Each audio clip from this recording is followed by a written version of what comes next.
continue to roll at all times. We talk. We don't stop. I understand. Do you want a glass of water here? No, thank you. He asked me the same thing. No, I'm fine.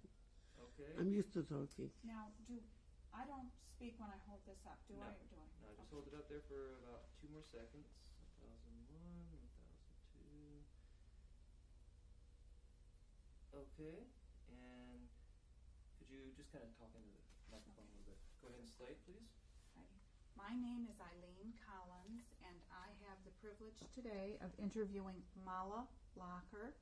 The date today is February 12th. We're in Las Vegas, Nevada. Okay, go ahead and sit down. I did not say the year. I realized afterwards. I'm sure they'll get the idea.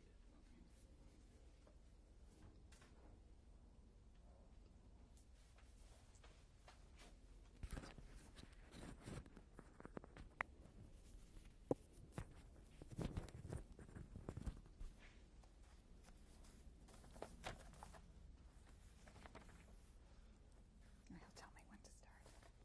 Anytime you're ready. Mala, will you please tell us your name and spell it? My name is Mala, M-A-L-A. My last name is L-A-C-H-E-R. And will you tell us your name at birth, please? My birthday is July 20, 1927. And when you were born, your maiden name was? My maiden name was Zwerling, Z-W-E-R-L-I-N-G,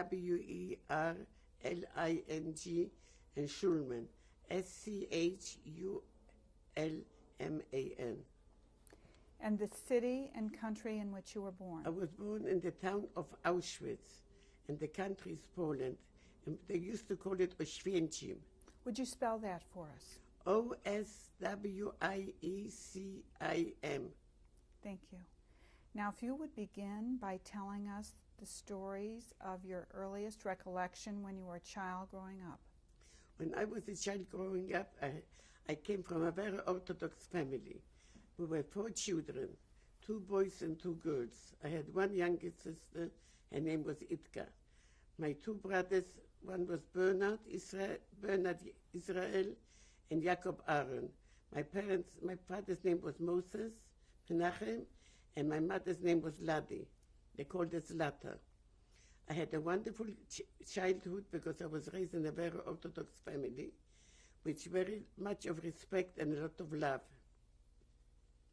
I had a grandma named Esther whom I adored, and she adored me. As far as I can remember, my childhood was the best. There was a lot of love, and my mother was a very charitable woman. Every Friday, if there was somebody going to become a bride on Saturday night or Sunday, she was called to go to the mikvah. The mikvah is when you go in there and they cut your nails, your toenails, and your fingernails very short, because you have to be what they call it kosher. And my mother used to put them in and she had to put her head under 3 times, and my mother had to say that word kosher. And sometimes it happened in the middle of baking or cooking. So my father had to take over, and he didn't know how to make a chali from 8, made out of 8, out of, the dough, 1, 2, 3, 8. So he used to make like a coilage, 3 and 3, and put one on top of another. And he used to try to prepare the Sabbath dinner, which my mother, until my mother was able to come home and finish the rest. And then every Friday night, we used to go to temple, because I was very much able to read and talk Hebrew. Jewish, I spoke Jewish, and I was able to daven. Daven means praying, just like a man. I used to be able to pray, and we had to come home and wash our hands. And most of the time, my father always brought a poor person home from temple so they could eat with us, because there's always a lot of poor people around. And we were very charitable people. My mother raised me to be charitable, and they were very charitable people.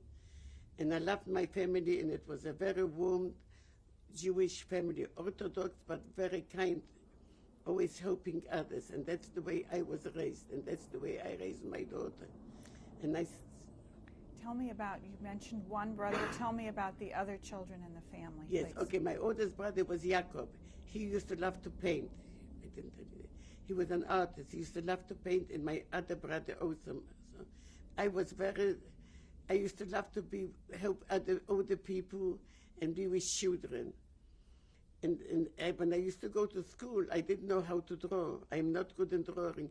So I used to bring to school the best things, and they were done by my brothers. I cheated, but everybody did, a little bit white lies. You know, and we were a very close family. We loved each other very close. My brother and I the oldest brother and I were 6 years apart. My other brother and me was 11 months apart, which was almost like twins. And my sister Itka was 3 years apart. And we were both born, the two girls, me and my sister, born July, and my two brothers born on August the 16th. And I'm born July 20, and my sister July the 23rd, which was, I don't know, the timing was perfect. And it was in the biggest heat in Poland at that time. We lived in a nice little apartment. We had a big apartment. My father was a candy manufacturer and a salesman, never worked for anybody. My mother was 100% housewife and kosher. We used to go to the butcher and buy chickens. Kosher. We used to go to buy live chickens and have them slaughtered because they had to be kosher. Bring him to a guy that made it kosher, you know, slaughtered. You can't just buy treif. We were very orthodox and very religious. We had dishes which were milchig and fleischig, which means for dairy and for meat. The blue one was for dairy. The blue one was for dairy. No, the blue one was, I think, for meat, and the red one for dairy. I don't remember that. And the dish towels also had to be in different colors, so with nobody. And one time I remember I made a mistake, and I took a knife, and I cut something with it. So my mother put it in the ground for 3 days because it was treif, which means it wasn't kosher no more. And then when it came Passover, we used to go to, because we didn't have no bathtubs in the house, so we used to go to mikvah, which is like a public bath, and we had to go and kosher all our stuff before Passover and take out the books, I remember, and we had to go through every page. It had to be cleaned and made sure there was no breadcrumbs in them from all year round, because for Passover, you're not supposed to eat bread, only matzahs. And I remember the house smelled so beautiful. I can see it right now. My mother used to make borscht, which is beet soup, beets, and in a big iron pot. And it smelled so good. And then she cooked it, and everything was prepared for Passover, so beautiful, and everything was clean, and new clothes and everything was custom made for us. The only thing, my mother went out and bought underwear and shoes, but everything was custom made. My clothes, my dresses, by a dressmaker. And then in the afternoon of the Passover Seder, we had all to go and take naps so we can be up for the Seder to ask the 4 kashas. And the 4 kashas means like the 4 questions. And then there was a fikoimer, that means it was extra matzah, which was darker than the others. And my father used to hide it, and whoever found it was getting a gift. The memories of my life were beautiful. I cannot describe those memories. It's just unfortunately that everything ended when the war started. Tell me about your school that you went to when you were a child. Yes, I went to a public school, and I also went to Cheder, which is like a parochial school here, and I also went to Basyankiv, which is a parochial school. I had a private tutor in Cheder. In Cheder, usually boys go to teach, so they can learn about the religion. But my parents wanted me to know everything. So I was very good at it. I was very good at the Jewish religion, to read and to write and translate it just like a man. I was able to sit Friday night in temple with my father and pray, and I was able to pray on Friday night by the table and knew all the prayers and everything, because that's the way I was raised. And I also always believed in God, and I always believed in giving and sharing. But that's the way my mother did. She said, always help the sick people, always help the poor people. And in Poland, I don't know, maybe some people don't realize, it was a very poor country. and there was a lot of Jewish people that used to go begging. And once a week, a woman used to come to the town from a different state to beg. And my mother used to say to her, you go and do whatever you have to do, and at the end of the day, you come here and you'll have a meal. And my mother always fed everybody. On Saturday, which is Shabbat, my mother made sure that my younger sister and I, my sister was 3 years younger, so she was just a little kid, and I wasn't too much older neither. That was before the war. She made sure that we went to the neighbors to collect chali, which is called the challah bread, so we can give out to the poor. So I was raised very charitable, and I still believe in being charitable now. When I was in concentration camp, the minute I got a little extra food, I never ate alone. Let's talk a little bit more about your childhood. You started to tell me about your school. Tell me what your regular day would be when you were in school. In my regular day, when I went to school, my brothers used to walk me to school because when it was snowing, they used to take me on a sled because the winter was very bitter cold in Poland. And we came home from school, there was always a dinner. We used to eat our meal at lunchtime. But if I was in school, my mother used to save it till we came home after. So she gave us something to take for lunch, and it was very pleasant. I had a lot of good friends, and I had one of my best friends who was killed. She was, Meshka was her name, Meshka Zigman. She was my best friend. We used to even dress identical. Our clothes was made identical because we were so close friends. And I remember also walking in the street in the wintertime and women talking in Jewish. And they knew that I was my mother's daughter, so they said, by Zlata you can eat from the podlogis in the wintertime, which means by Zlata, which is my mother's name, you can eat from the floor in the wintertime. That's how clean my mother was. My mother was a very good homemaker, and the little children used to catch in the afternoon. We lived right near a lake. Oświęcim was part of two. The town was 2 and 2 parts. We lived in the town on the same street where the temple was, the synagogue, and all the other temples. It was called the Yiddish Gas, the Jewish street, and I lived in Bergen-Belsen, number 13. It's hard to spell. Do you want me to spell the street Bergen-Belsen? That would be good. Berko, K-A-J-O-S-E. L-E, it's hard, V-I-C-A, number 13, which was Shenashte. But they called it the Yiddish Gas, the Jewish street, because the synagogue was there and all the temples. That was the street. And I had a lot of friends, and we had no TV and nothing, no radios, no TV, but we loved each other. The friendship was very good, and we were not demanding children. Tell me a little bit more about your grandmother, who was my grandmother Esther. She was my favorite. I adored her, and she was not a well woman, so I used to go in the afternoon, or whenever time I had. She lived right a few minutes away from me. I used to go and give it valeriana trople on a cube of sugar, and that was drops for the heart. And many people said to me, how do you remember the name Valeriana? I said, because you were too young to know about heart trouble. I said, because that was the name of it. And I used to give a few drops of sugar and grapefruit because she also had diabetes. And she used to say to me, you should be outside playing with your friends. I said, no, Grandma, I love you very much. And I want to be here. And when she passed away, my mother didn't want this. She was the mother of my mother. My mother didn't want me to know. So I used to want to go to see Grandma. So she said to me, have a bagel. I said, why are you giving me a bagel? She says, because your Grandma passed away. They call her the Tzedaikister. The Tzedaikister means the saint. My Grandma was called the saint because she was a tall, beautiful woman. And I was very proud of her. And I always dream of her. And every time I dreamed of my Grandma, I knew good things would be happening. And my brothers and my sister, we got along very well. very well. We were a very, very close family. Anything happened to one of us, we were very sad. We were a very loving family. We had a lot of cousins living in the same building, in Bergen-Belsen, number 13.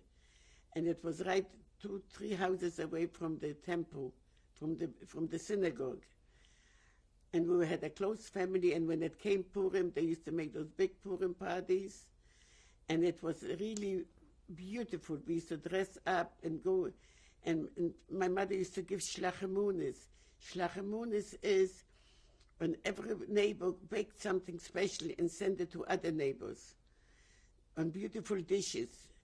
And my mother used to send me, and my neighbors used to send me, go bring this to that one, all different kind of cakes and cookies. The life was beautiful. I wish I had it right now. But this is the past, and we cannot bring the past back. Tell me when you first sensed something was happening that was going to affect your life. When something was happening to affect my life is when the war broke out on September 1st, 1939. And I lived right near this synagogue, and I was in a neighbor's house and looking out the window, which was facing the synagogue from the back. And we saw people putting like gasoline something, and they were putting it, and there was one day I watched it, and the second day and the third day they burned down the synagogue. And my father and like everybody else took buckets of water. We didn't have a fire station that time. And the minute they ran to put out the fire, the Germans were grabbing them. So my father ran away, and he said to my brother, you better go and try to put out the fire. But it was late. We could not save the synagogue. And then it was, we knew that the war had started. It came in on September 1st, 1939, and it was very sad. The bombs were flying, and we had in Auschwitz a bridge which was divided by the Sweetwater. They bombed that bridge, so we couldn't go through on the other side. And right away there was no food. The rationing was very, very bad. And my father was very handy, so I remember we didn't have no bread. He used to take a lot of potatoes and put them through a meat grinder and put in some eggs. We had eggs and potatoes, and bake them in the oven like potato pancakes, but one big one. And we used to slice that, and we used to eat that. We're grateful that we had that. And then we used to stand in lines for bread. I used to stand in line in one bakery for 3 o'clock in the morning, my brother in a different bakery, hoping that somebody would come back with some bread.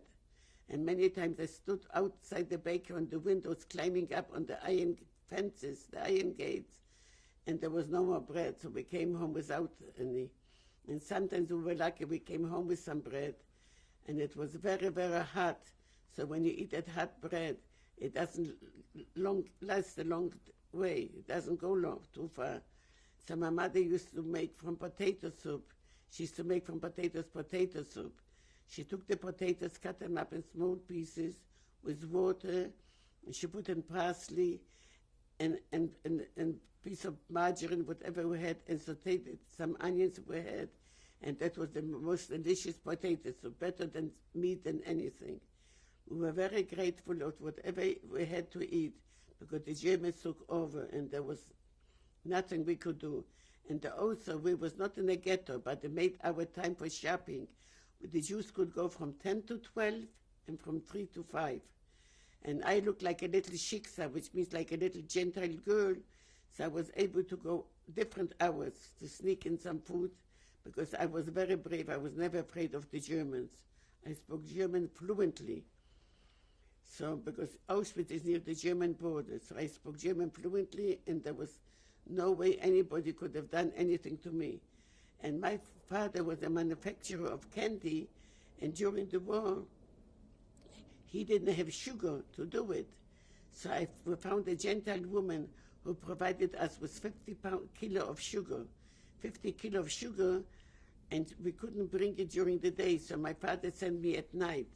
And I was the one that carried through the side streets the sugar, which was 10 kilo at a time, not 10 pounds, 10 kilo at a time. And I went 5 times to make sure to bring the sugar for my father So I was able to make some candies and sell it to the gentlewoman. She was going to different states on different markets selling it. I was brave. I was a daredevil, and I still am. Even now at my age of 68, I'll do anything to help anybody. If anybody needs anything, I'm always there for them. Because I was raised that way, and I'm proud of my heritage. I'm very proud. What happened to your family as the war? My family, when the war started, and when we ran away from Poland, hoping wherever we're going to go, there would be no Germans.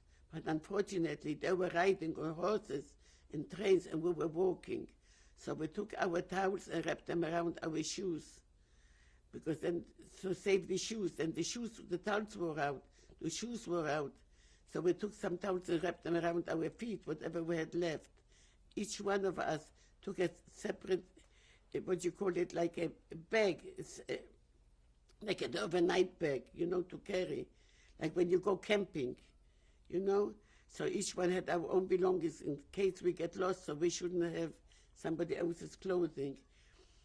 And we were walking, and there was no food, so we walked through villages, and we saw a tree which had plums, the blue plums. They called it the Hungarian plums here, and we ate the plums. And what can I tell you? It was good. It was very good because it was food, and we had no place to sleep. So we went up wherever we could go. We slept in churches, on the benches, wherever we could go, running away from the Germans. And then one day we were running away from the Germans, and we wound up in the forest. And 5 minutes later, when we left that forest was bombed. So finally we came to different town of Bochnia and Višnitsa. And then we realized the Germans are all over, so we decided it's time to go back. But to go back, my father had a beard, and that was a big problem. The Germans, when they saw a man with a beard, they pulled you by the beard, and that hurts. So my father had gone and shaved it off. And when he came back, we cried. We didn't recognize him. He was a very handsome, good-looking man. And because we're Orthodox, my mother used to wear a wig. She had two kinds of wigs, once for every day and once for holidays and for Shabbat, which was the Sabbath. And we decided we're going to go back to Auschwitz. That was our home, and when we came back, luckily we found everything that we left our belongings before, because we had neighbors who watched over us and took care of us, and we decided that was the town we had to stay till whatever happens. How long had you been traveling? We've been traveling, must have been weeks. It sounded like years, but it must have been weeks traveling, walking, not traveling, walking. We were walking, there was no traveling. The Germans were traveling, we were walking. They were always ahead of us because they had transportation, we didn't. And then when we came home to Auschwitz, back, we decided, well, whatever will be, will be. So my father went again standing in lines for bread, and I went standing in lines for bread. And one day I saw my father standing in line, and I saw the German taking him out. I didn't go home. I followed. I was something, like I told you before, a daredevil. I wouldn't let my father out of my sight. I followed where he went. They took him into a building. When he came out a few hours later, he came out with a smile. I says, Daddy, in Jewish. I said, what happened? He says to me, they gave me a job. They need somebody to be in charge of the transport that's coming, food for the German soldiers, flowers and sugar and bread. So they called me Herr Rabbiner. You're going to be in charge. So he said, how many children do you have? He said, I have a lot, because he lied. He wanted everybody to be able to get some bread. So, and they only wanted men, young boys, no women, no girls, no women. So he went over there near the station, which later became the Birkenau, the gas chamber. And they told him, if any food comes in, you can, whatever is spilled from the sacks, you can take it home. So my father said he's got a lot of kids, and he said, lined up half of the neighborhood of boys He said, that's my family, my nieces, my nephews, my cousins, you know, my children. From 4 of us, we became a big, big family.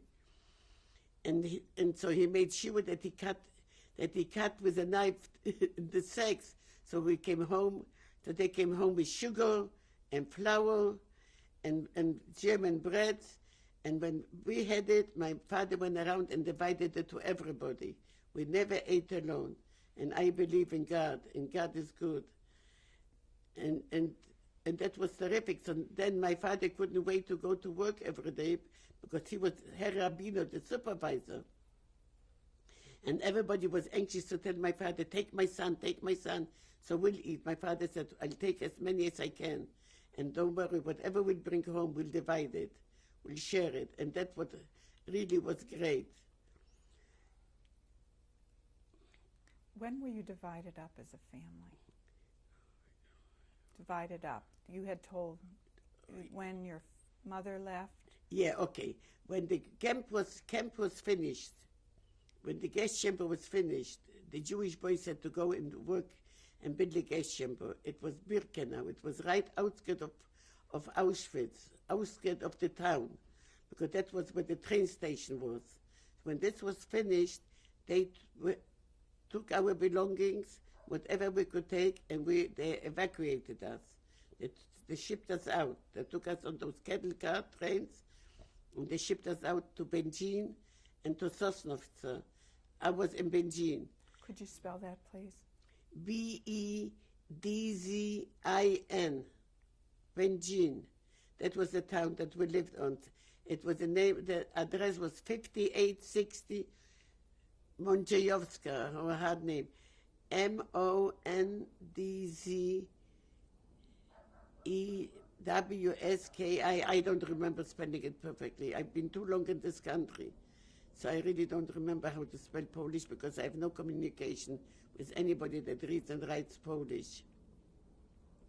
And then there was a Jewish couple with 2 children, and they had 3 rooms, so they had to give up 1 room for us, and we were 5 already at the time. My oldest brother was already taken from Auschwitz to the camp called Annaberg. It was supposed to be 6 weeks, so the young boys thought, boy, it's going to be something thrilling, not knowing that it was going to be a camp, a labor camp. He never did come home. So there was only 5 of us who evacuated from Auschwitz. Did you ever hear what happened to your brother, officially? No, we used to he changed his name. He used to write to us. He changed his name from Jakob Schulman to Jakubiec Stanisław. So nobody should know that he was Jewish. And he wrote to us sometimes that he was in a certain camp, but he couldn't give too much details. And sometimes he asked my mother to send him food. So we used to send him kielbasa, polska kielbasa, which wasn't kosher, you know. But we didn't care as long as he had food, you know. That was it when the times were a little bit before we were evacuated. And then we didn't hear nothing from him no more, so I don't know what happened. And when you got time? I think this. Okay, 1 more minute. And then when we came into that apartment, we had 1 room. It was a kitchen. So there was 5 of us. So my father put up 2 beds. My mother slept with my younger sister. My brother, who was 11 months older than me, slept with my father. And I slept on 4 chairs. And they were not comfortable, but you had to make the best of it, better than anything.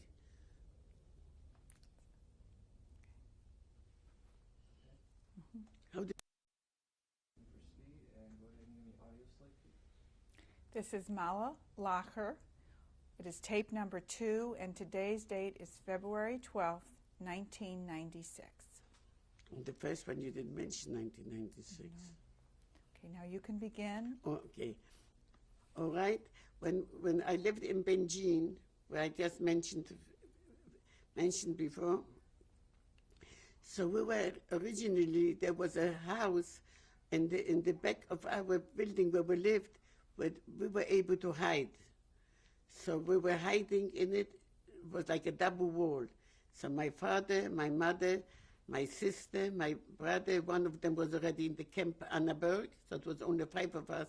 We were sure that once over there, because we knew the Germans were knocking at people's doors and taking whoever they wanted. So we were sure we were secured, but unfortunately, there was a Jewish family. I'm sorry to say that. And she had an old mother, and she didn't want to give her mother away, so she squealed, and she told where we were, and they pulled us out from there, brought us up to the house, and took my mother only. And they took my mother, left my father, me, and my little sister, and my brother.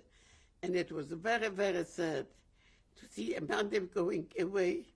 It's very sad when they take something like that away. But there was nothing we could do. And the Germans left us behind.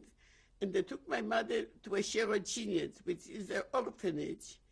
And I was a little daredevil, and I went looking where my mother is. And I found my mother looking down the window and pointing to me.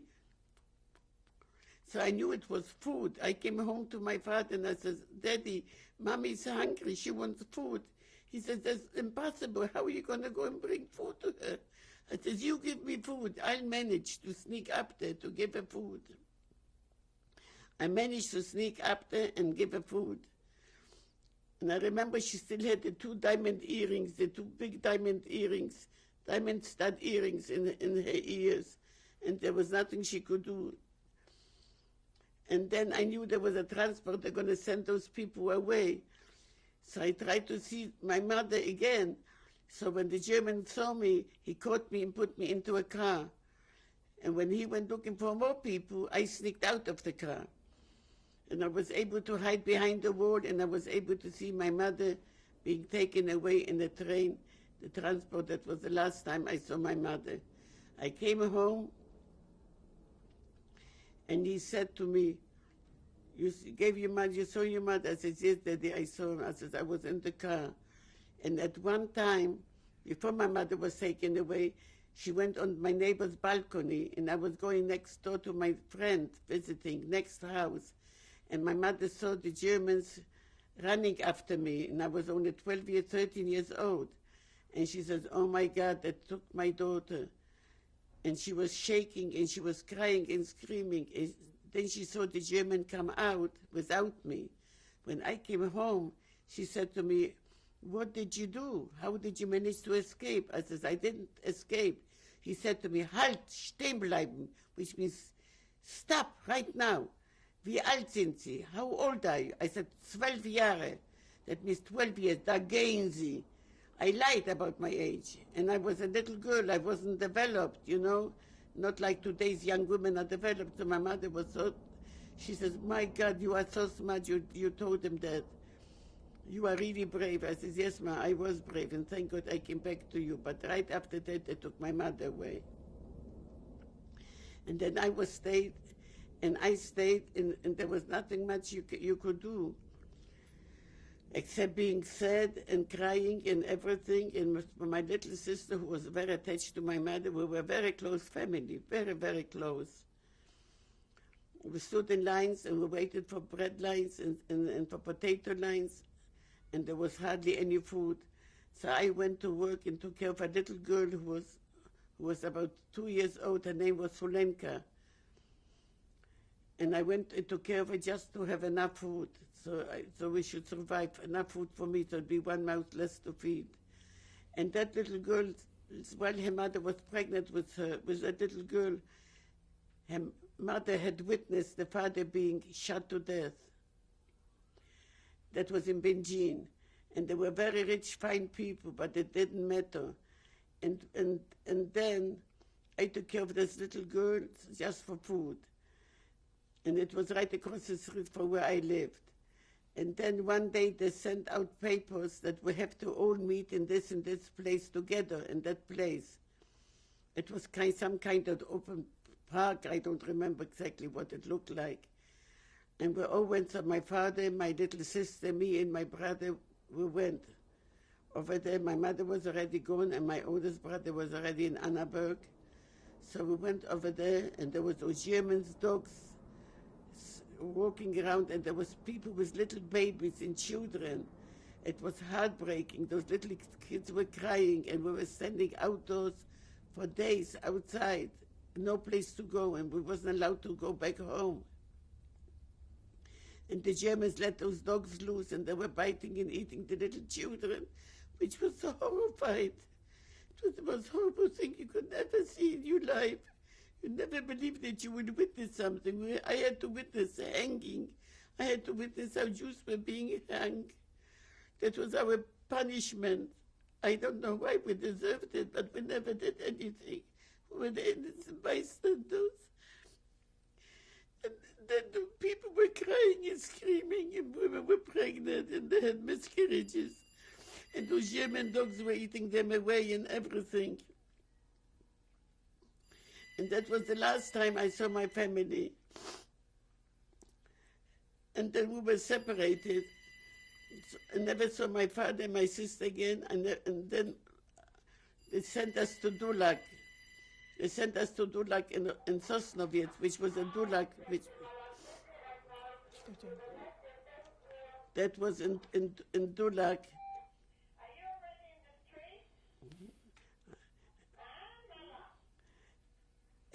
And that was, then I understood that my brother was in the Dulag, and I went looking for him because I heard my brother was there.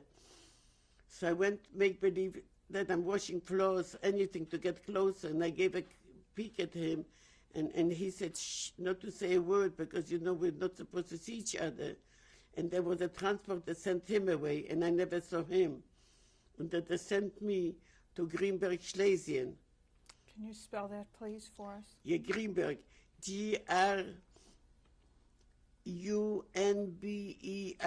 Schlesien, Schlesien, Schlesien, Greenberg, Schlesien. That was a camp where I was working as a weaver. They taught me how to weave materials for the German soldiers. How old were you at this time? I must have been then at least 13 and a half or 14 years old. And those machines were those old weaving machines, and they were so noisy. They were making so much noise that you could become deaf. And unfortunately, I am a little bit deaf. And I probably have this to blame for. And then I worked on one machine, and I made a lot of materials to tell you how much to make. And I never wanted to make more than I was supposed to make, because I didn't want to spoil nothing for the next ones. And then one day they caught me. I had stopped weaving because I had made enough, and I didn't want to do it more. So what happened? So the Germans saw me cleaning the machine, and they gave me a penalty. So when they gave me the penalty, I had to work instead of 12 hours, 16 hours a day. So it was just before the Christmas holidays, and I spoke fluently German. So I asked one of the girls who was a German, was Polish, but she was speaking very good German. So I said to her, Helen, why don't you go and speak for me so that will relieve me of my overtime, because I haven't got the strength to work so many hours on the food we get. She said, no, I'm not going to speak for you. You have to speak for yourself. So I said, okay, I will go and speak for myself. So I went into the office, and he took out, it was a very small office, and he took out a whip, and he whipped me over the face and over my body. And as he whipped me, I kept moving further and further away. So he said, come, come, come, come. That means come, come, come. So as I came closer, he whipped me again, and again I went. So he says, you have now Strafarbeitung. You have to work penalty. And then he said to me, there was a rumor, Mala Schulman fährt nach Auschwitz. So that means Mala Schulman is going to Auschwitz. So I said to him in German, ich möchte gerne nach Auschwitz fahren. Ich bin in Auschwitz geboren. I said it so proud. I told him I would love to go to Auschwitz. I was in Auschwitz born. And instead of sending me to Auschwitz, he sent me to Bergen-Belsen. And that's where it was the death camp. The Bergen-Belsen was a very bad death camp. There was no food. Before you tell me about Bergen-Belsen, tell me what life was like while you were a weaver, what hours you worked, what the food was like, your living conditions. Yeah. Okay, the hours was from 6 o'clock in the morning till 6 o'clock at night. We came at 11:30. They brought us to camp for food. So they gave you very, very little food, and that was enough to be 6 o'clock before we went to work in the morning. They gave you black coffee, which you could eat with a spoon. Black cold coffee you could eat with a spoon, but you were lucky you had something. And me being underage, so once in 3 months I was lucky. They gave me a cup of milk once in 3 months and a little jam, because I was underage. Minderjährig. Minderjährig means in German underage. So they figured they're going to give me extra nourishment. But what happened was that the Germans did provide us with enough of food, but there was most of it stolen before it came into the camp. So there wasn't much. We had soup, made soup. We had soup made out of leaves, which you could count the sand. You were grinding the teeth with the sand. There was like sour leaves, like here they call it like shab. I don't know the kind of soup that they make here. They call it the shab. It's like a cold soup, green leaves. I don't know what it was, but it was green leaves with sand. And then when they knew there was coming, that they were coming to interview us or to see, they knew there was a special commandos coming to see if we're getting good food, because we're very good workers. That day we were lucky. That day we got a good plate of soup, which was very thick by the time we came to the camp. It was thick. So we knew that they were coming. They wanted to see how good we eat. But unfortunately, that wasn't too often. I wish it would happen at least once a week. It happened once in a few months. How about where you slept? What was that like? Where you slept? Oh, we slept on double bunk beds. Bunk beds which had no sheets, no pillowcases, just a blanket and straw mattresses, and plenty of bed bugs.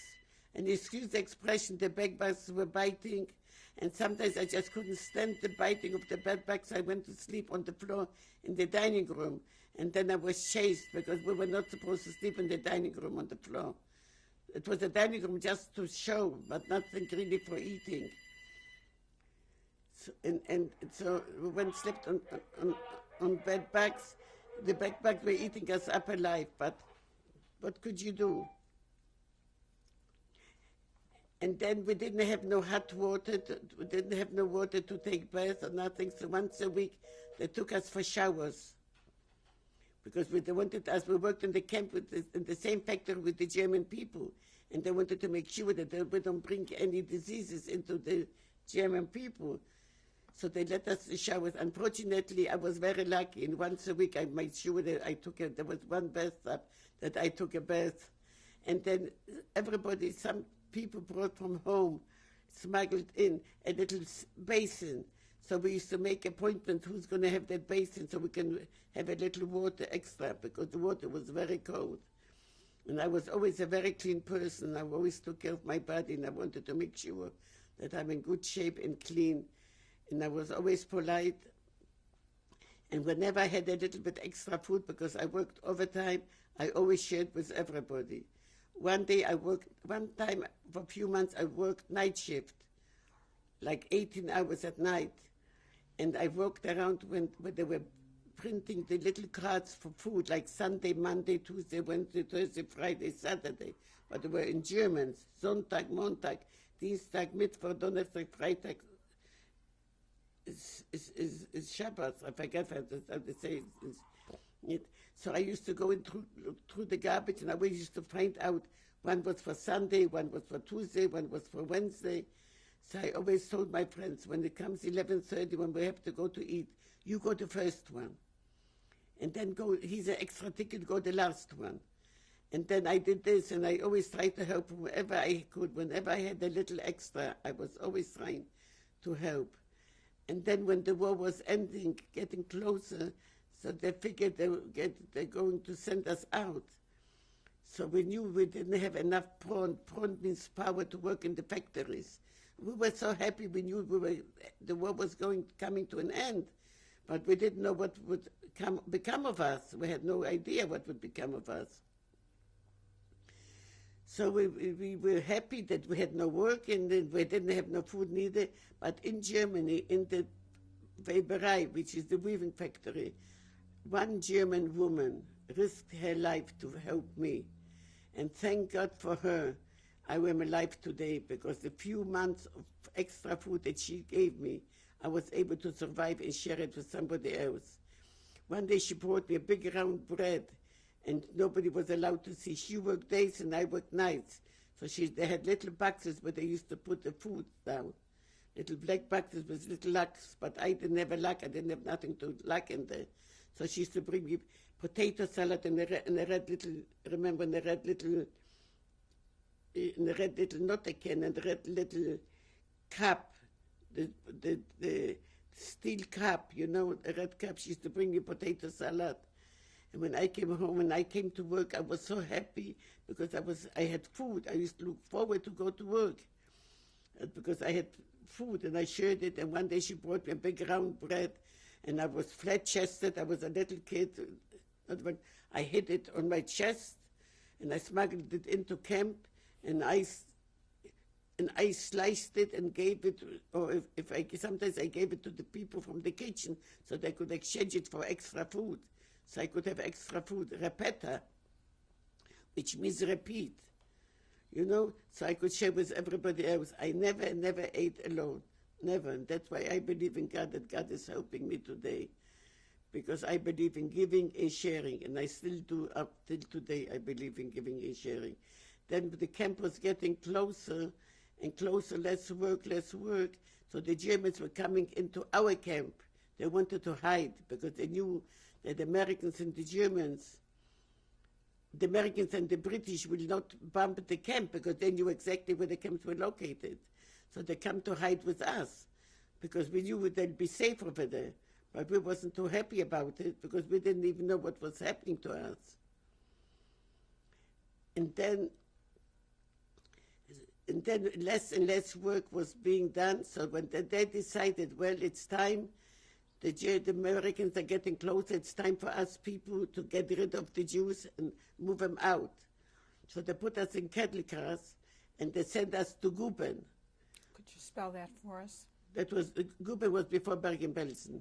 Okay, and spell it for us, please. Guben, G-U-B-E-N. That was a camp where you just sat and waited to die. There was nothing for you to do. There was no food. 1:30, 2 o'clock in the morning, they made a little flour soup, which called Mehlsuppe. So I used to tell my friends, well, this is just soup to drink. It will not feed us. It will not help us. So I told my friend, put on this kerchief. Here, I'll put on the scarf, and I'll go the first one, because they don't look at the faces. For so many hundreds of people, thousands of people, they don't look at faces. And then I went back, and I gave her the scarf, put it on, and that we were able to get a few cups of this soup, which was just water soup made out of flour. But it was better than nothing, anything for survival. And then I saw a place which had potatoes, and there was bars around the window. So I found a stick, and I put a nail in, and I went and I took out a few raw potatoes, and I came to the girls, and I said, I got potatoes. And they always said, Mala always says something for everybody. I says, yes. I says, well, I never eat alone, and I believe in sharing. I took the potato, I remember, the raw potato, I sliced it that way. And I gave everybody, not this way, so I did this way, and everybody had a slice of potato. So everybody ate. When I had, everybody ate. And that's, I believe, of the survival. God helped me because I believe in helping others. What goes around comes around, and that's God's honest truth. And I also always believed in God. I used to tell him, I says, God does not get light till it's good and dark. So they said to me, are you crazy? You must be crazy. You believe in God? Look what's happening to us. I says, yes, there is a God. I was raised in a Jewish family. I was raised in an Orthodox family. I was raised in believing in God. So I believe in God. And we tried to survive, tried to keep our humors together, tried, our best. There was nothing else to do. There was no work, there was no food, there was no place to go. It was a camp where we were waiting, not knowing what would become of us. And about how long were you there? You know, it must have been a few weeks, but you know, at that time, everything seems like it's forever, like it's ages. You know, when this time stands still. Time stands still at a time like that. When you're hungry and you have no family and you try to keep warm and you have no warmth and you have no clothes. But we really tried to survive, tried to do our best, and the fences were electric fences, so we could not escape anyway. There was nowhere to escape, to go. How old were you then? That was a few months. That was about a few months before the war ended. So I must have been. I was 18 not quite 18 when the war ended. So that I must have been about 17 something years old. Because from then, they sent us to Bergen-Belsen. They put us in cattle cars and shipped us to Bergen-Belsen. They didn't know what to do with us. Shipped us to Bergen-Belsen. They shipped us to Bergen-Belsen. Then they told us we have 8 or 9 kilometers more to go. It was winter time. We're wearing wooden shoes. And I was a little girl, but I became very tall. The snow was growing on the shoes. It was getting higher and higher. And then we walked. As we walked, we were collapsing from the hunger. We were collapsing from cold, being cold. And I tried to sneak away when nobody saw the Germans. So I picked up some snow and I ate some snow. And we all looked really worn out, like it was the end of everything. At that time, we really didn't care because we didn't know what was going. So when they let us off in Bergen-Belsen, they told us we have 8 or 9 kilometers to go. And when you're hungry and weak and cold, that 8-9 kilometers was like eternity. When we came to Bergen-Belsen, it was a big barracks. I was in barrack number 206. There was a little barrack set up, and it was in the forest. There was no water, very little water. There was no food whatsoever. And there was no toilets. They dig big holes in the forest. And when you had to go to the bathroom, you went, and if you fell into that hole, you never got out of it. It was very frightening. And then we kept hearing planes coming. So we said, the Americans are coming, the British are coming, the Russians are coming, anybody. Oh, Mala, you crazy. I said, no, I'm not crazy. I said, I'm telling you, it's going to be the end. And then in Bergen-Belsen, we had no place to sleep, no place to sit, so we sat. This was our place. I sat on the floor like this, crumpled up. This is as much space as I had of my body. And at night, when we wanted to lay down to stretch out, we had no place to stretch out, so we stretched out on the floor. Woke up middle of the night. Her hand was on top of me. She was dead. Her leg was on top of me. Her eyes were out. Her teeth were out. And those dead people, then we had to take our friends that we stayed with and carry them out little by little and pile them up on the piles. I'm sure you people that saw Schindler's List saw all those things, but they're all true. We had to carry them out and pile them up on the piles. And then we had lice. We were eaten. Sorry to say that, but they were eating up alive. We were all skeletons walking around. Most of us had dysentery. I had typhus. There's 2 types of typhus, Fleck typhus and Bauch typhus. Fleck typhus means spot and Bauch means stomach. I had the stomach typhus. So it's very, very painful because it's very painful. You die from cramps. And there isn't much. And then when the Americans came in and they finally liberated us, they gave us ration for the day had the food, ration, the heavy bread and the spam and everything. And everybody was hungry. And they grabbed that food and they had dysentery and they died. I wasn't hungry. They gave us that heavy bread, and I remember my bread was piled up, and everybody said, Mala, eat the bread. I said, I can't. It's hard. It's heavy. So I found a little can, a little blue can. And when they brought the water every afternoon, they brought us water from a tank. I filled up the my can with the water, and they were burning all this clothing from the lights. I stuck my can in between the burning clothes. I remember it like it was yesterday, like it was even today. And I was watching it like a hawk. And when that water was boiling, God only knows what was in that water, but I didn't care what went in that water. But it was boiling, and that's what saved my life. That's what I was drinking. And How long were you in Bergen-Belsen? in Bergen-Belsen, I was there, I would say, like from March to May, till we were liberated. When we had those planes, and that's when we were liberated. When we were liberated, they came into camp. When the Americans came into Bergen-Belsen, they found a lot of bread. And they couldn't understand, this is a death camp. How come there was so much bread? So what happened? They were very smart, the British and the Americans, very smart. They gave some bread to the dogs. The dogs died. That bread was prepared for us. Poisoned bread, so we should not survive. But thank God, we did survive. And also, I forgot to mention, when I was in the camp, when I was in Greenberg in camp, they took us out to count us in the snow. And it was bitter cold, they had to count us. I don't know why they're counting us. There was no place we could escape. There was no place to go. So he said to us, the Germans, because they knew the end was coming, and he said, Die Sonne wird noch mal scheinen, aber erst für uns und dann für euch so proud. Now I'm going to translate it. The sun will one day shine, but first for us, and then for you. But thank God it was a reverse.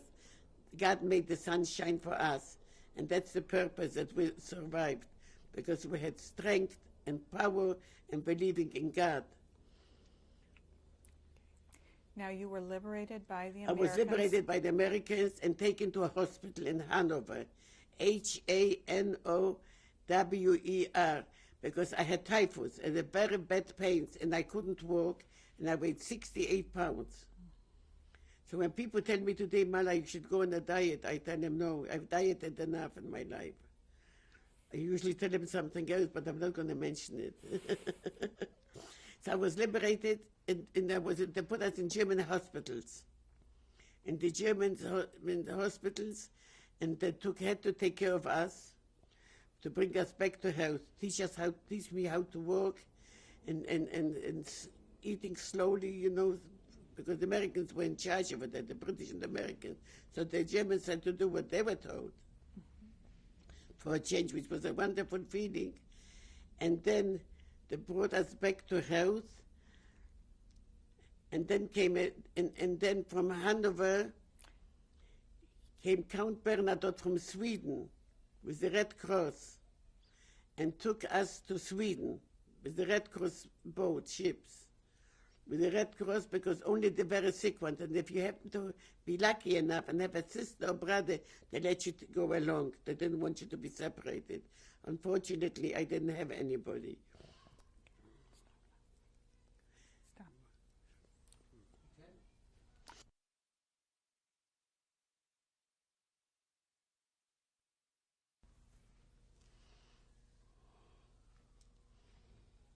I'm going to sit like this so they can see my nails. You know, you did a motion, and you showed them before, so it was very good. I noticed that, too. Yes, you see, I'm not an actress, you know. It's what counts, you know. Okay. Go ahead and slate, please. This is Mala Lacher. It is tape number 3. Today's date is February 12th, 1996. If you'll continue, please. You had just gotten to Sweden. Where did we finish off? You had mentioned that the Count had taken you to the hospital in Sweden. To the hospital the Count has taken me to the hospital in Sweden for recuperating. We were in a hospital quarantine for 6 weeks. And I remember people must have heard about us, and especially the Jewish people. We were outside in the yard. They used to come around and looking for families. So I met a nice Jewish family, may they all rest in peace. Their name was Finkelstein. So I used to call them Mama and Papa Finkelstein. And as a matter of fact, Mrs. Finkelstein was also born on July the 20th, a different year naturally. And they became my second parents.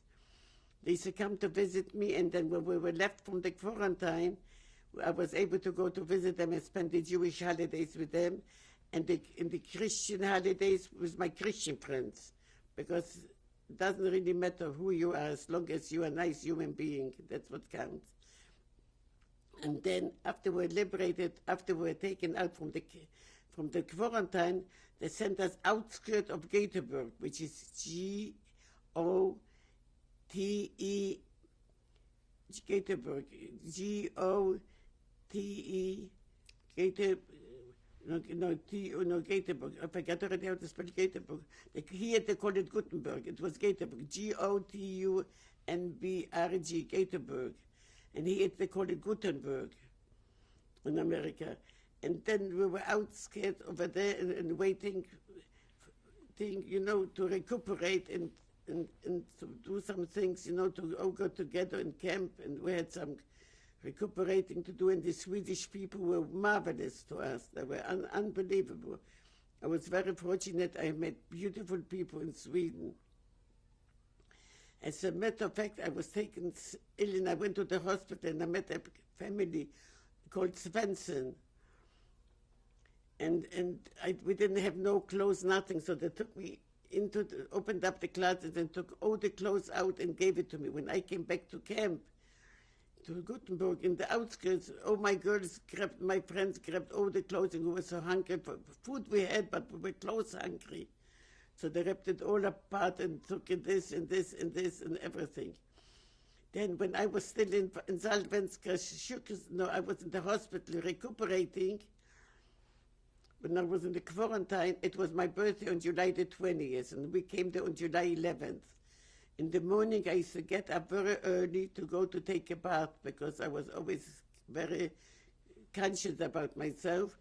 And I went back to bed, and we were about 10, 15 girls in one room, and I heard them sing in Swedish. So I thought I was dreaming. I opened my eyes. There was this nurse, one of the nurses who spoke German, and I was able to communicate with her, and I told her when my birthday was. And by surprise, she comes in with a big mocha cake, singing happy birthday, woke up the whole hospital, their room. She woke them all up. And there was a big, huge box. And everybody comes out of bed and says, Mala, you got clothes. And they start feeling it and feeling it and feeling it. I says, I don't know what's in there. And they're ripping it apart. They didn't even give me the pleasure of opening. That was my first birthday party I ever had in my life. It was my 18th birthday. My 18th birthday, and I couldn't believe it. And they rip up the boxes, and they were disappointed there was no clothes. Finally, there was a small little box, and in it was a 4-leaf clover, which I carry, and I never let go of it. I have it right here, someplace among my tchotchkes here, among my knickknacks here. I think I can feel it right here, my little 4-leaf clover. And in Sweden, they don't say the month's first. This is my little 4-leaf. No, this is my little 4-leaf clover. I have it here someplace, too many places. Is that my little 4-leaf clover? Yes, I found it. That's my little 4-leaf clover, which says Sverige, which means Sweden. 20, which means the date comes first and the month comes second, and the year 45. And I would not give this up for millions of dollars, because this has brought me all the luck. And then there were male nurses who came with all kinds of beautiful clothing gave me, and everything was taken away from me by the other girls. The jealousy of clothing was, they were much older than me, so naturally they were young ladies. To me, it didn't mean that much. And to bring us back to health, so they gave us vitamins, and I was, I think, on the 3rd or the 4th floor. And at that time, I couldn't swallow, I remember. So I took the vitamins, and my window was right, my bed was near the window, and I threw them out. I wish I didn't, because they would have been they were good at the time. We needed them to recuperate. But I thank God I survived, because God loves me, and I love God. So then, I was in that camp, and I wanted to learn Swedish. So I wanted to learn Swedish. Oh, I remember now what happened. In that camp, I remember when I was a little child, I always tried to know my family's names. So I remember my mother's sister, rest in peace, my mother had a sister in Israel, in Jerusalem. All I could remember was Joseph Abder, Jerusalem, Palestina. I wrote maybe a 10-page letter on the airmail letter, the very thin letter I remember, and I gave it to one of the guards to mail it, not knowing that I will ever get any answer. When I was already away from there, I stayed by my family Finkelstein. I came there and there was a letter from Israel. She called me up and she said, Mala, there's a letter from Israel, because I gave their address. And I started crying. I said, I have family. I never thought I'd have anybody. I wrote down such bitter things in that letter, hoping it will get there and hoping it won't get there at the same time. But I didn't, whatever was bothering me. So I wrote down, and then my aunt from Israel sent a letter to her cousin to London and saying that Mala is alive. Please take her to London. But I didn't want to go to London, so Mrs. Finkelstein, my Jewish mother, my adopted mother, I told her I want to work in a hospital. So she said, to work in a hospital, you have to speak Swedish. I said, okay. So she sent me to work in a factory where they were making the most expensive ski outfits. So I became a springflicker. A springflicker is a runner in Swedish. And I learned the language very good. I was very, very alert and very fast at languages. When I learned the language, I told Mama, I know how to speak language. I want to work in a hospital. So she went with me and I got interviewed, and the Swedish government paid for me so I could study and practice to become a baby nurse. And I had to be in the hospital for 1 year, and I spoke fluently Swedish. I was reading and writing. It was unbelievable how I picked up that language so good. And I became a baby nurse. In 1947, I graduated, and my cousin from London said to me, it's time for you to come to London. I said, but I love Sweden. She says, no, you're the only family left. We want you to come. So I arrived on Passover, April 1947. I arrived in London. I stayed with my cousins. One of them is already deceased. And they had no children. And that's where I wanted to continue my education and to go to nursing school, but I didn't know how to speak English. I came to England speaking fluently Swedish. How do you get a job speaking fluently Swedish in England? So I said, well, but I will learn. So I finally learned. I taught myself to read and to write and to speak English fluently, which I do now. No school, no education, nothing. Because in Poland, the Germans closed the schools for us when we were 12 years old, so no education. But I was born with a gift of gap and a gift of learning, and thank God for that. That's what remains in me. So when I came to London, I couldn't speak, so I became a baby nurse for some Jewish people who I could speak Jewish. I didn't have no problem speaking English. And then I wanted to go and learn to become the nurse. I met a most wonderful man who is now deceased. His name was Mala Lacher.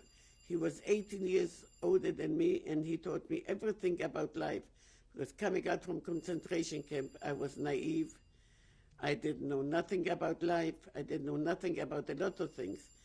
So he became my husband, my father, my brother, my tutor, everything. And in 1948, we met in 1948 in September for Rosh Hashanah, which is the Jewish holidays, the Jewish New Year. And in December, we was introduced. I said to my cousin, Manya, he's 18 years older than me. So my cousin said to me, well, he's not a chicken. We don't have to cook him. What are you worrying about? It's good for you. It's going to teach you everything about life. So that was the best teacher I ever had.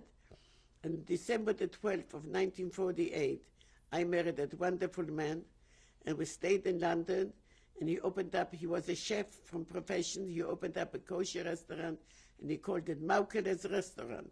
So all the Jewish people, because he did the cooking and I was the waitress. So I became a professional waitress. What can I tell you? And then we lived in London for 3.5 years. And I did become pregnant a few times, but unfortunately, being in camp, my body wasn't strong enough to hold any children. So I had miscarriages. When I came to, then in 1950, we emigrated to America because he was in the Polish army under the British. And before President Roosevelt died, he said 18,000 soldiers who were in the Polish army, if they don't want to go back to Poland, are welcome to come to America. So we were the first ones to eat Christmas pudding in America. We came to America a day before Thanksgiving. We landed in Hoboken, New Jersey. We took a slow boat to China so we can have a little vacation. We had landed in Hoboken, New Jersey on the eve of Thanksgiving. So I have a lot to be thankful for. And then we opened up a candy store, a luncheonette in Brooklyn. It was called Leon and Mala. Then I became pregnant again, and I miscarriages again. Finally, I found the most beautiful doctor in the New York hospital who helped me, and I have one daughter whose name is Lori Ellen. She's named after my mother and my grandmother. My mother's name was Ladi, my grandma's name was Esther. So in the Jewish religion, you give a name after somebody that had a long life. So I named her in Jewish Esther, and in English, and in English Lori after my mother, and Ellen after my grandma Esther. I reversed it. She's now, God bless her, 38 years old. She was 10 years old when her father passed away. My husband, rest in peace, passed away on March the 25th, 1968 in Brooklyn, New York. He's buried in the Elmont, Long Island Cemetery. May he rest in peace. I miss him very much. So does my daughter. He was the most wonderful husband, the most wonderful father, but God took him. There must have been a reason why God took him. So my daughter and I didn't want to stay no more in Brooklyn. I didn't want to stay. So I moved to California in October the 29th, 1968. I had some cousins living in California. So I went over there and I stayed with her. She passed away, may she rest in peace. Her father, my father, her mother and my father were brothers in Poland. So then we came to California, and 3 months later I was introduced to a wonderful man by the name of Jack Zesman, who was born in Israel. We got married on May the 5th, 1972, in Vegas. 10 years later, I divorced him on October the 20th, 1982. We're still friends. He lives in California now. We're good friends. He's the most wonderful man. But things didn't work out, and for some reason, we still remain friends. My daughter is right now not married, and she lives in California alone, and she lives in Van Nuys, and she has a wonderful job. She works for the Canoa Company. She is a marketing services manager. She worked her way up, and she's the love of my life. There's nothing in this world, and she's just like her mom, very giving and very little taking. She's a good girl, and I'm looking so much forward because this weekend she'll be coming out. I wish she was here with me right now. But that's life. You have to do what you have to do. You can't always have your children around you. They have to go their own way. You have to let them go. When time comes to go, you go. Tell me if there's a special message that you would like everyone who sees your tape to know about your life and how you feel. I would like very much, if anybody sees my tape and knows anybody about my brothers or my sister or my family, please contact me. I live in Las Vegas at 4630 Koval Lane, Koval, apartment 55A. My telephone number is area code is 702-735-3665. I would love anybody that wants to get in touch with me, that knows anybody about my family or about my past, about my cousins. I would love very much for them to get in touch. I'm here.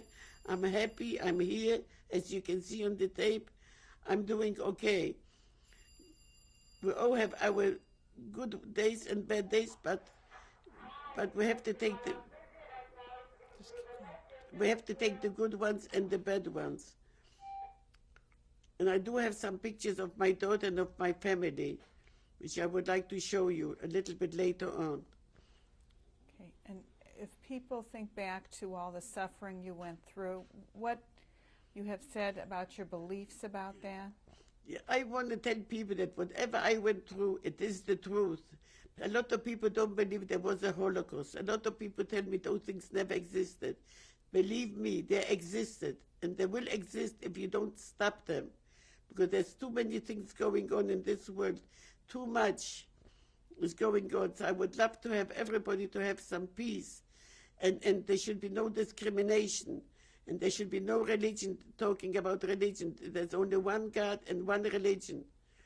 God is, it doesn't matter where you are or where you pray. If you want to believe in God, you pray at home, you pray in temple, you pray in church, you pray in the synagogue. But be good and try to help people, not hurting people. Hurting people isn't good for anybody. I went through a lot in my life. I could be bitter if I wanted to, but I'm not bitter. I accepted my life. I accepted the things the way they go, because there's nothing else you can do about it. We go forward. We do not go backward. So we need a lot of love in this life. We need a lot of believing. We need a lot of giving. We need a lot of feelings for other people, humanity. Give. Don't always expect to get something in back. God will repay you, because what goes around comes around. Thank you very much for sharing your story with us. Yeah, I would like to show some pictures of my family, if possible. I don't have much left of the family. Yes. Okay, could you go ahead and describe that for us, please? Go ahead. Okay, the picture here is I'm sitting next to the fiddler and his wife, and the rest of the other people are all survivors of the Holocaust. It was taken in Sweden in 1945 in the quarantine hospital when we came out from concentration camp. I'm this little skinny one here with smiling. Right next to the fiddler, wasn't on the roof, it was on the bench. Okay, why don't you go ahead and describe that photo for us? That picture here is my mother. My uncle came from Holland visiting, so his wife is the one that's taking the snapshot. I was 10 years old at the time. That was taken in 1937, and my sister was 3 years younger, so she was 7 years old. So maybe she doesn't look like 7. Maybe she was 6 years old and I was 9 years old. I even remember wearing a red dress with a white collar, and I was always smiling. And this is in... That was taken in Poland. In Poland. Okay. In Chrzanów. CHRNWNOW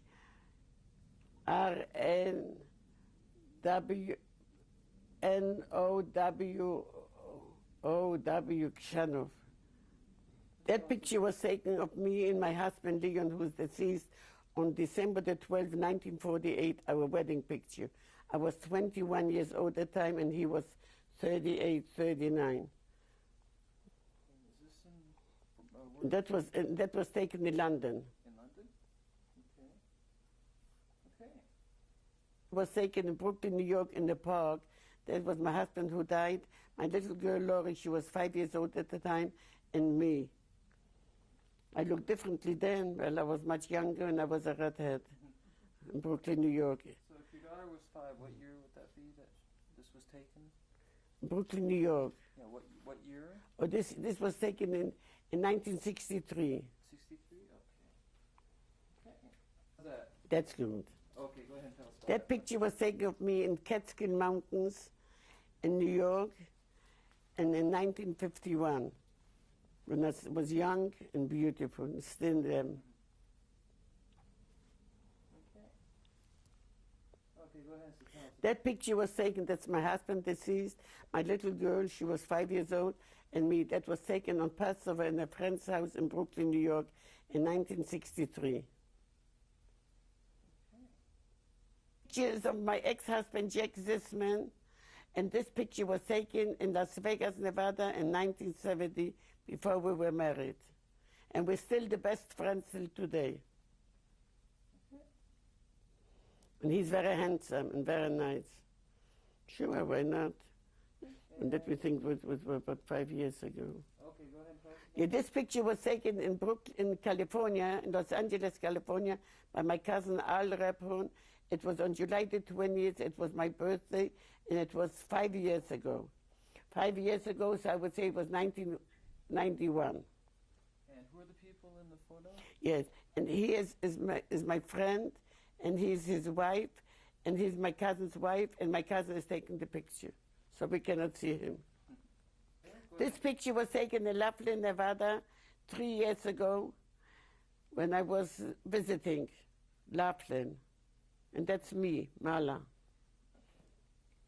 This picture was of my daughter and me was taken on Mother's Day in Gladstone in California by the sea, and it was 10 years ago, which was 1986. Okay, go ahead. This picture was taken in Brooklyn, New York, when I lived on 2662 Ocean Avenue. She was 7 years at the time, and this little doll was given to her, and she called her Black Eyed Susie. And this is Mala Lacher, my daughter Lori. Okay. Yes, this picture was taken on February the 20th in 1982 in California. And that's my daughter Lori, the love of my life. You light up my life. Okay, go ahead. This was taken of my daughter Lori when she was, I guess, 6 years old in Brooklyn, New York. And it must have been in 1964.